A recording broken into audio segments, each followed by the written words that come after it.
Жаңа оқу жылы қарсаңында жылдағыда елімізде мектепке жол акциясы өтіп жатыр.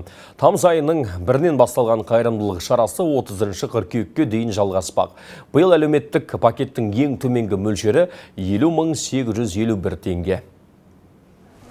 Гүлмария Мұратқызы көп балалы ана, қызылордалық келіншек небәрі 31 жасында 6 ұл қыз өсіріп отыр. Балаларының 4-еуі мектепте оқиды. Солардың қажетін сайлау үшін ертемен базарға келіпті. Мектепке жол акциясы аясында мектептен 3-ші сынып оқитын балама мектеп құралдары сумка берілді. Соның өзінде 400 мың көлемінде әлде шығын шығады.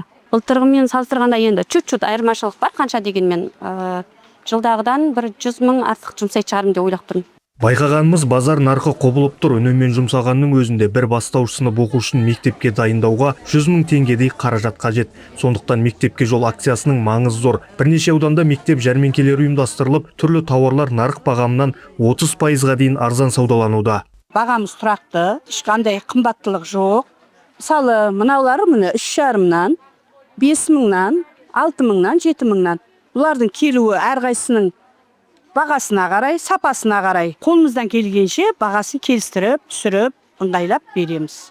Оқу ағарту министрлігінің мәліметінше, биыл 450 мыңға жуық оқушы мектепке жол акциясы аясында қолдауға ие болмақ. Осы мақсатта жергілікті бюджеттерден 23 миллиард теңгеге жуық қаржы бөлінді. Әр балаға көмек мөлшері өткен жылмен салыстырғанда 10%-ға артып отыр.